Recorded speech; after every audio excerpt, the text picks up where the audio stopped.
start here. Jesse Irvine about to start us off, playing with Riley against Deckel and Tina.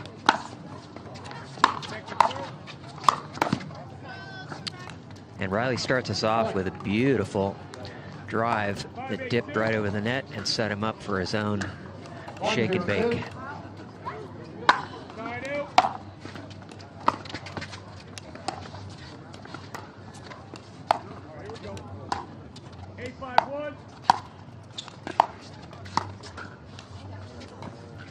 And Riley got a little greedy there, went for too much. I think he could have just poked that straight down, put some pace on it. Probably still won the point.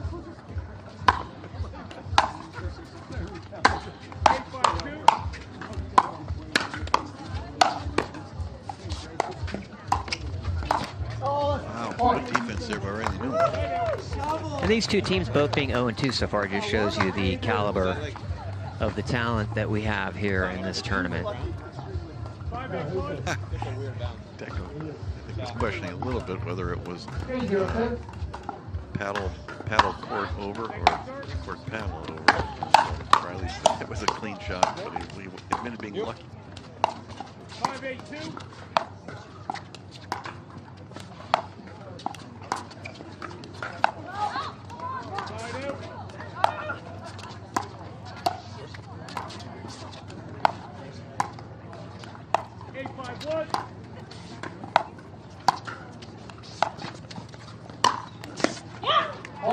Huh.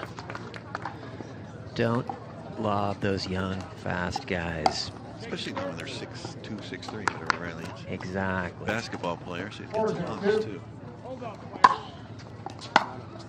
Side out. Side out. Yes, ma'am. I think we're going to see a lot of pattern of the ladies exchanging cross-court forehands. They both tend to hit them with a little bit of cut. So I think we're going to see long cross-court forehand dink rallies. Both of them looking to see if the other will get a ball up that they can do something with. Yeah, I saw Riley go for her position himself for a possible Ernie there. I don't think Tina's going to dink down the line all day. She may attack him if she gets something up. She may lob him like we saw a little while ago, but I don't think she's going to give him any Ernies. We'll see what happens. 9-5-2.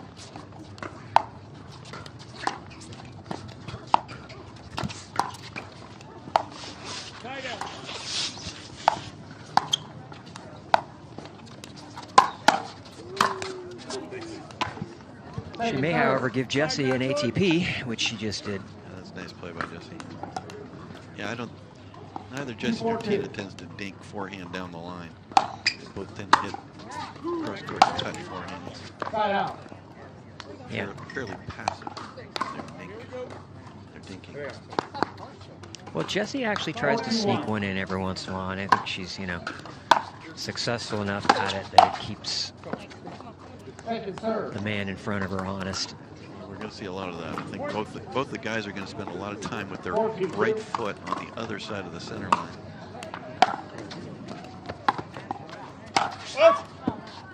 Point. Unusual unforced error there from Deckel. Christian Olshan beat the Johns brothers in a great match last night. I hope people saw that one. If you didn't, watch the replay. Nice shot there from Jesse. Did you stay till the end of that match? I did. Every cold moment. That was a great match, though. Johns brothers won game one and had control in game two, and you kind of thought it was going to be over, and Lauren Olshan came back. A really good win for them.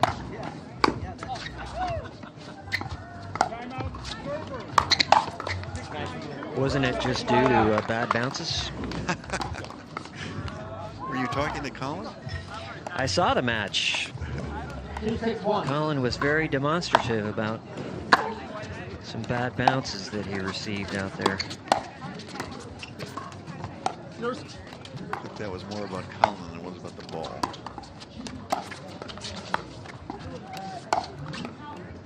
Good eye there. Riley Newman, one of the best at letting balls go. Personally, I let all balls go that I can't get to. Brett, recall. And that number is increasing. That was weird. Yeah, Deckel's been a little shaky in the first game. Well, he just kind of walked through that ball, right? He didn't stop. I mean, I think we're going to see some of that here because these guys don't have a chance to go through to the semis. That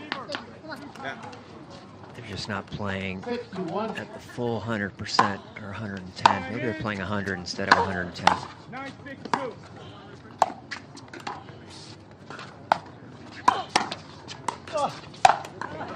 And there's the one I was talking about, right? And I think even if she's not successful on those, it's going to keep Deckel on his side a little bit.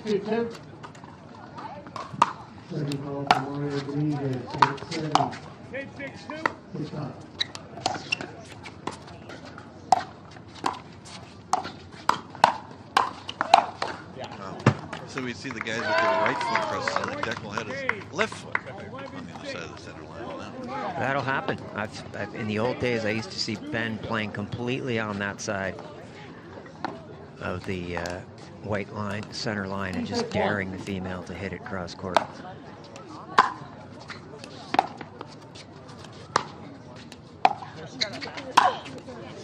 And that gives Tina the opportunity also to, when she feels like she's going to be attacked, to slide to her right, which she did in that last point, and hit her backhand.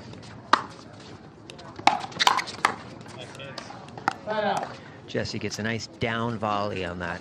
Somebody drives the ball at you, you must get a down volley on it. Otherwise, somebody may be coming up and trying to bake you. And that's what we call a Burt, ladies and gentlemen.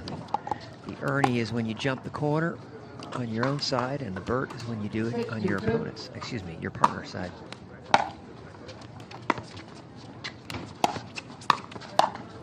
I think you do it on your opponent's side, it's called a fault. Depends. It depends.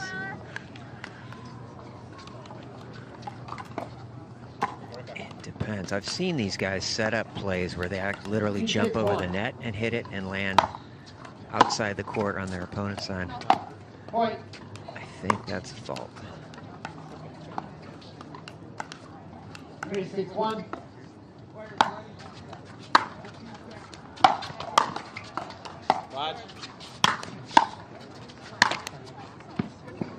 Beautiful.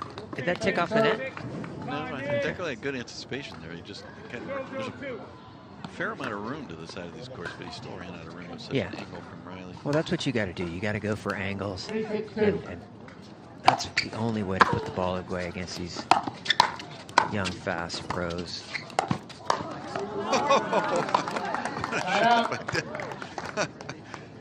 So Deckel going for a full-on poach off the other side and overran it, and so he hit a tweener.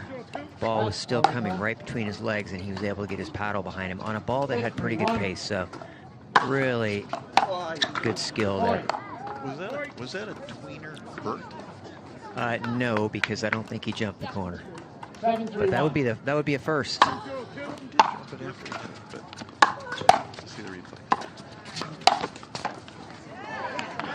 He's trying to take away the both the Ernie King crown away from Tyler Loong and the Tweener King crown from Christian Alshon on one shot. Right now he's winning the Burt crown. So I saw something that I don't think I've ever seen before in Utah, and that was I call it the Jaume because he's the one that hit it. Dave Fleming calls it a Burt TP.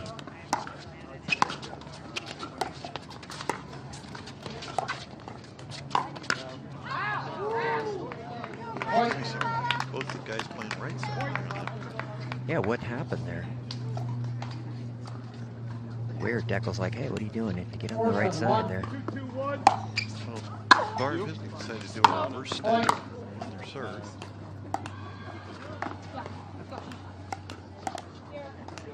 Five, 7-1.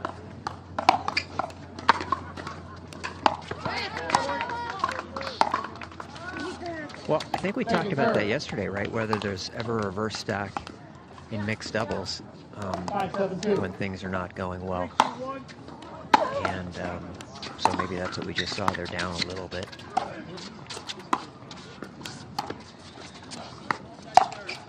And perhaps, you know, too, they just got stuck on 5 for a while. I was playing some rec games earlier, and 2 or 3 times told my partner, all right, let's stack 1 and see what happens.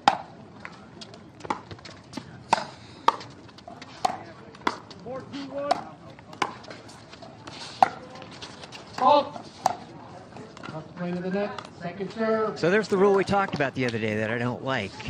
Riley went for an Ernie, didn't get it, and his foot went 1 inch over the center line, and that's a fault. Ostensibly because it's a hinder, or whatever you want to call it, distraction for the opponents, and it's ridiculous to me. 5-7-1.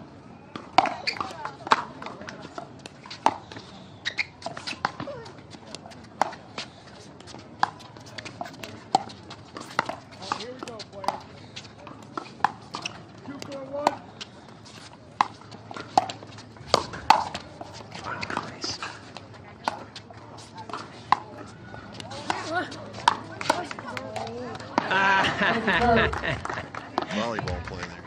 So that ball wasn't going over, and Deckel realized it, and so he took another swat at it, and it did go over the net after that. 5-7-2. And somehow they didn't give him the point for that. So many people at home are probably checking their rule books to see what happened.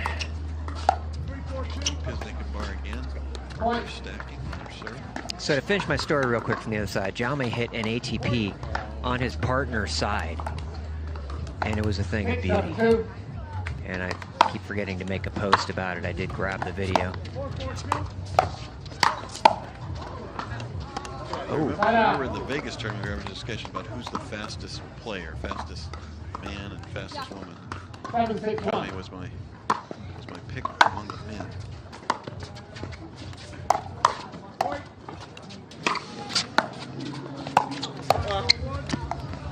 That was an interesting play. Tina has her mouth open in comic fashion there.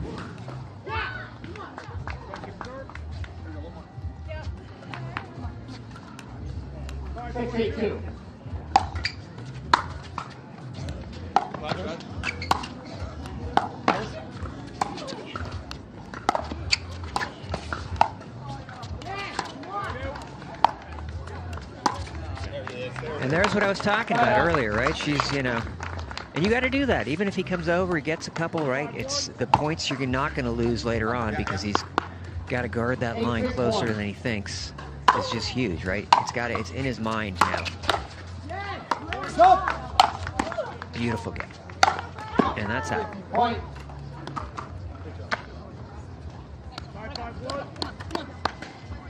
Still a little shaky this game. A few more errors. All right, I'm going puffy jacket early, Jim. Beauty. Get it, Jim. No.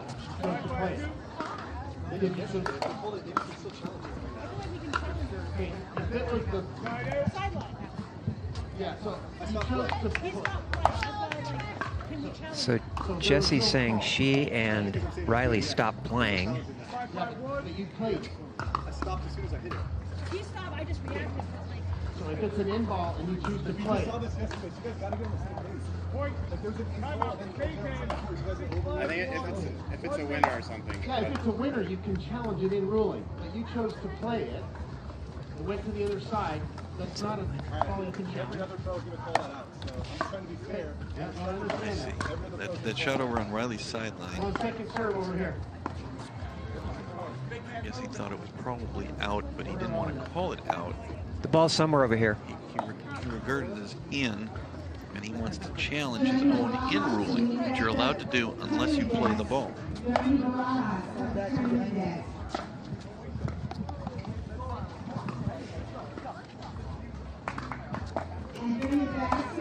Jim, that ball was right next to you. Well, I was trying to explain what had just happened. But I'm just kidding. 9-6-2. anyway, because Jesse played the next shot, you're not allowed to challenge your own in ruling.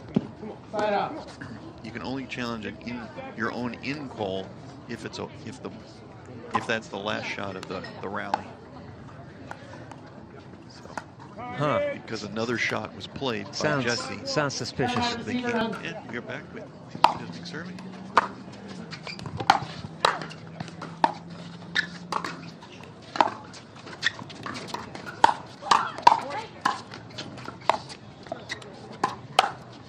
Point. Nice, nice. Deck was ready that time. Let's see this one. 7-9-1.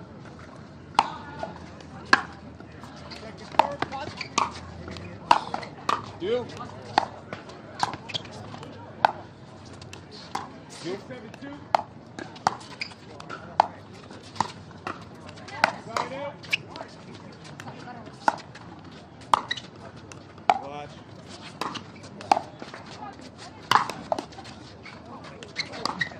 7-6-1. Great defense by Pisnik. Second serve.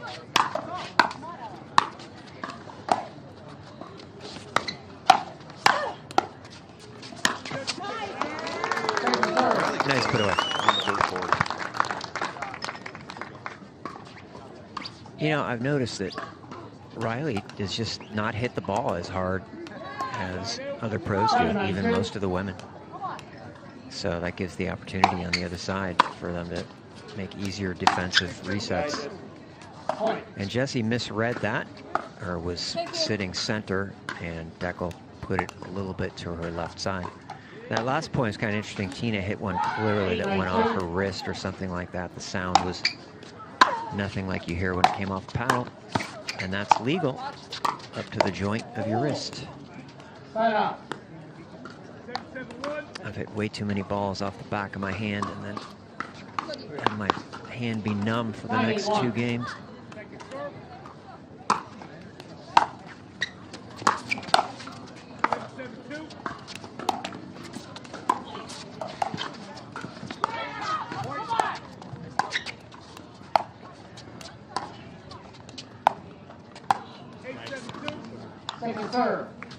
And that ball was a little bit towards Jessie's left side, and so hitting a forehand there was a tough shot for her.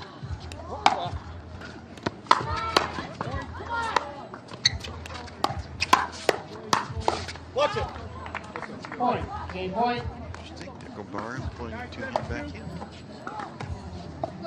Another player known as a 1-hand backhand player that throws in an occasional 2.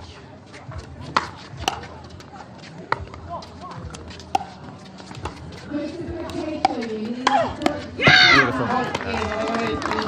Wow. There we go. Nice.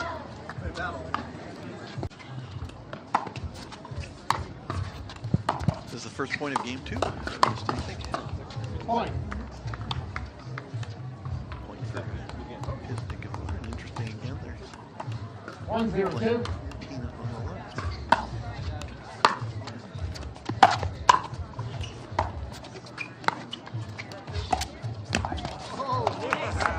Right out. Got just enough. Yeah, just the edge of his paddle. 0-1-1. 10-7-2.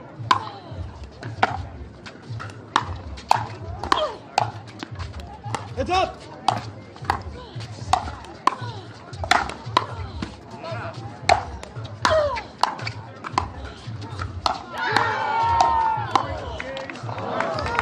Good play there. Really nice, yeah. I mean, she stepped up her game. You know, last year a lot of people wrote her off for dead. And all of a sudden she's had a resurgence, had some really big tournament with Gabe Tardio in Utah, where I believe they won gold. If not, they were definitely in the gold medal match.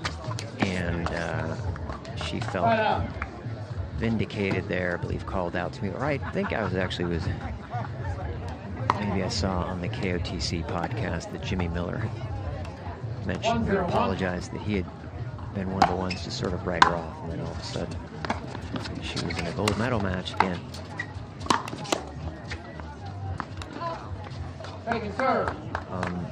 The one thing I would say about that point, though, she made 5 or 6, you know, elite 6.0 level 1-0-2. gets.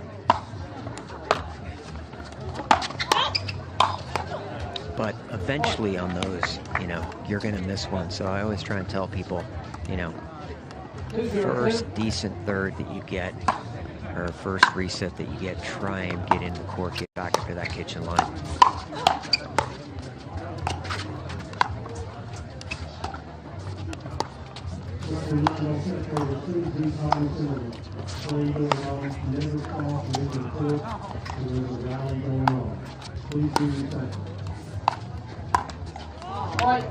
Again, regarding those resets, I mean, even the best players, you know, they can make 7, 8, 9, and then they'll miss the 10th. Happens to me all the time, so I'm always thinking like, hey, let me get in there on a decent one, or drive one of those balls that you get, and you see the pros do that all the time. They get a ball they can drive, they can sort of recreate a third shot drive, fifth shot drop kind of thing in the middle of a reset battle where somebody's hitting overheads or really tough deep volleys at you from the net.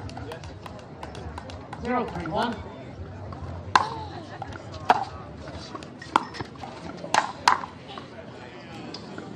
Second serve. A little high on the third there from Riley. Yeah, it's been a pattern for him. Has been this week. 0-3-2.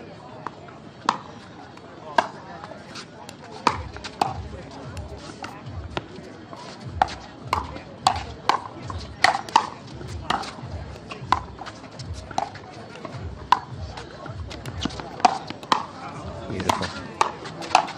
Wow.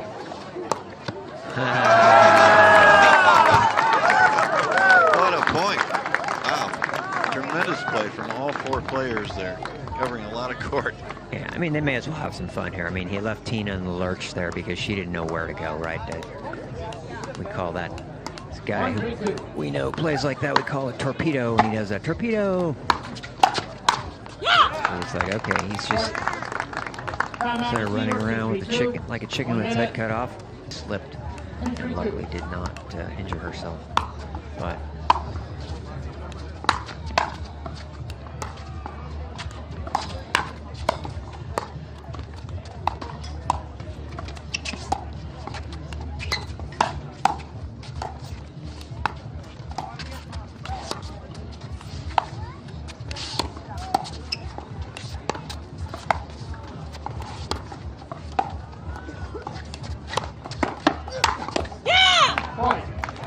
that was fun to watch there, the way Riley, during one of those shots there, he did a complete fake with his hands. He basically waved his paddle around in front of him, and of course he's got two hands on it at all times, so it looked almost like people doing that genie in a bottle dance from years and years ago. Yeah, well, I think the two-hander, one of the advantages, it's easier to disguise the shot. Well, he literally did like a fake, you know, shot, like 4-3-2.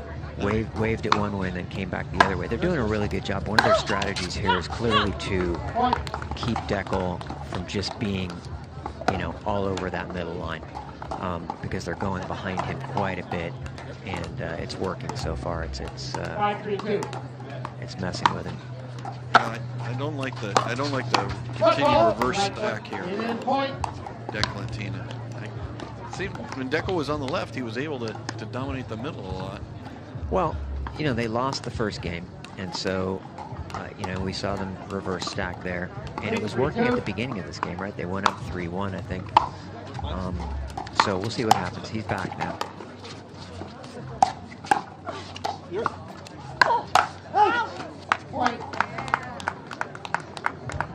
Jessie's doing a pretty good job of keeping him honest. She's either sneaking one behind him once in a while, or it's sneaking an opening down the middle. Oh, there we go. Right out. And that's something smart to do there, folks. If you got somebody that likes to poach, you know, just go behind him every once in a while on a drive where they're trying to do a shake and bake, even if you don't know if they're moving across yet. There's nothing better than going behind somebody that poaches and having them be completely surprised by it. And then after you do that, you say, who's over there? 3-7-2.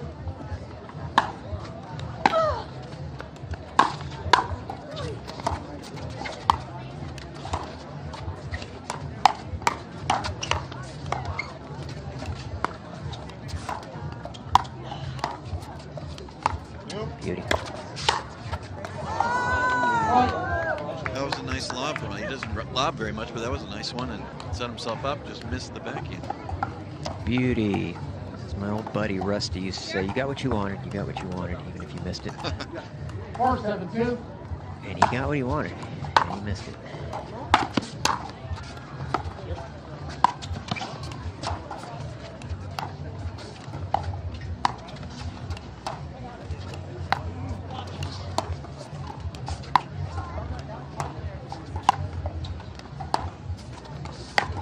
That's a nice idea, but it didn't go in. As opposed to most of the women these days who are doing a little forehand roll. Come up, receiver 5-7-2. Both of these 1 have a minute. nice little slice forehand. Georgia Johnson employs that one as well. And we're back.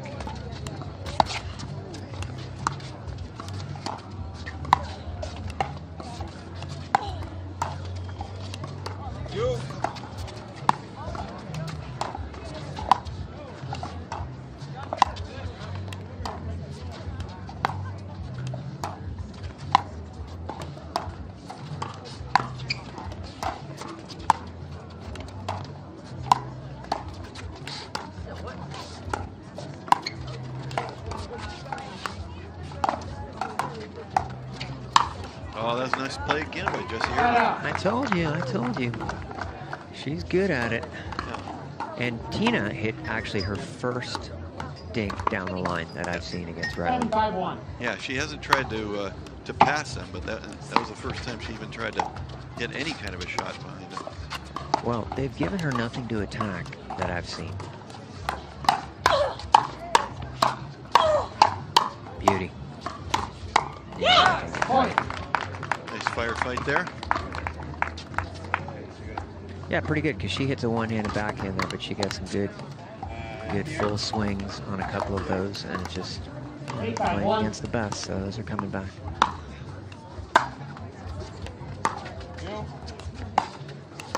There we go.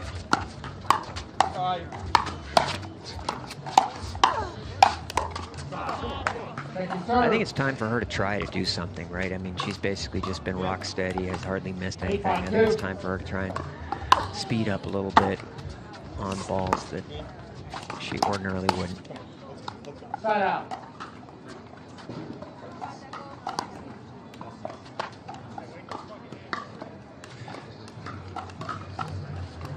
Five, 8-1.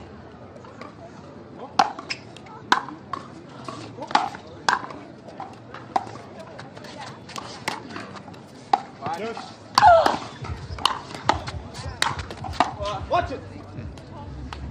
Taking third. I think Riley hit a left-handed overhead there that was harder than his right-handed overhead. He does like to hit the occasional one-hand left hand. 5-8-2.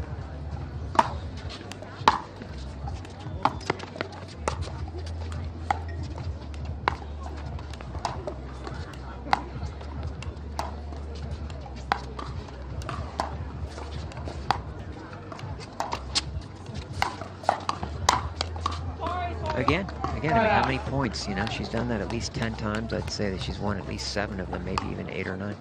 I just remember one that Deckel was sitting on. When I warm up, I love to hit left-handed forehands. I just do it automatically, and I'm pretty good at it. 8-5-1. I don't think I've ever hit one in a game.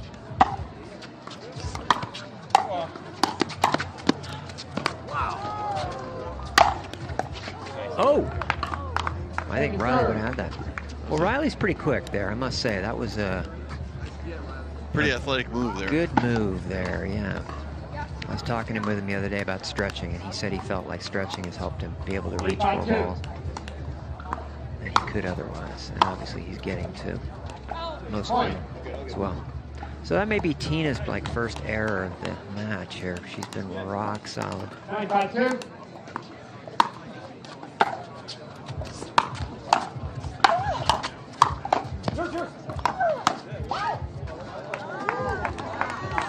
Was that out? That was out. It was a good move by Jessie getting out of the way. That gets us to a match point. Point. First match point. See if 10-5-2. Newman and Irvine can close it out.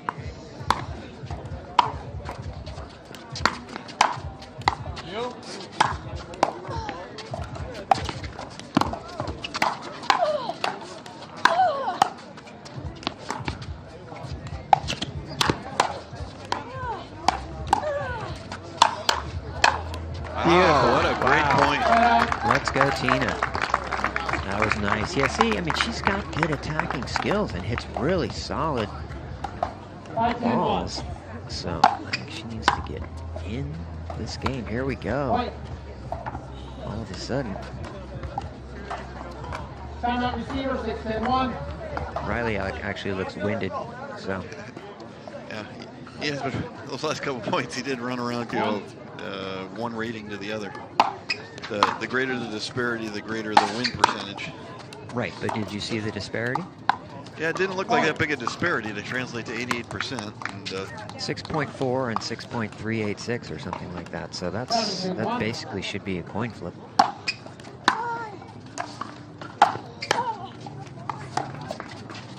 well, easy to say now, but if they'd have set an 88% line on this one, I would have taken the underdog, that's for sure.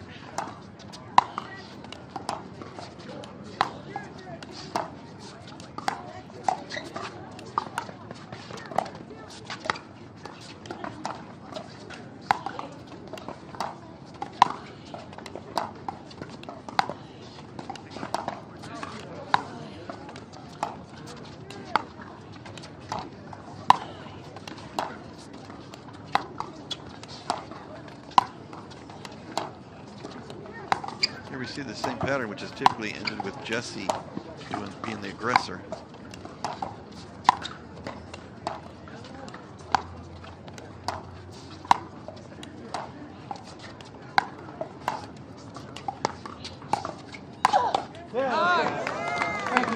And it ends that way again. Good call, good call. Yeah, I mean, I think Tina needs to throw in something else, whether it's a lob or hit maybe some top spin on her cross-court forehand, or a bright style. only because Jesse's giving nothing for Deckler to come over and try and attack. And that leads to overly aggressive, shots like that from Deco where he's just trying to insert himself in the point where he, it's not really there. No, that's very true. 10-7-1. He's trying to help his partner out.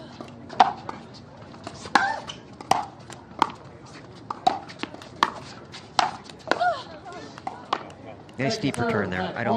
You don't see that enough at all levels, but even the pros, 50% of them just kind of get their returns back. They don't put any pressure on the third shot of their opponents, and I don't know why.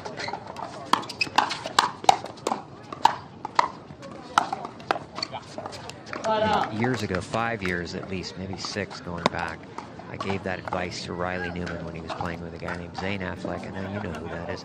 And they were just saying, oh, we're worried we're going to miss. But Ben and Marcin Respetsky, who we talked about yesterday, were just driving every third. And the reason they were doing it was because the returns from Riley and Zane were they just kind of bounced and they landed in the middle of the service box. Tina getting a little disgusted with herself. 7-10-2. Maybe disappointed, disgusted. 7-10-2.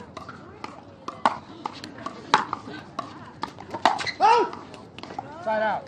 How's this match still going here?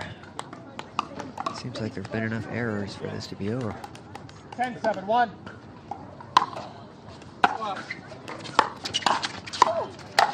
Beautiful. And there's just, a little extra from Tina there. And created a hold. I think it's 10-7-2. 5th match point, if my math is right. Yeah. And that did it. Good effort there by all 4 players. And a nice win there for Newman and Irvine. They're not going to move on, but at least they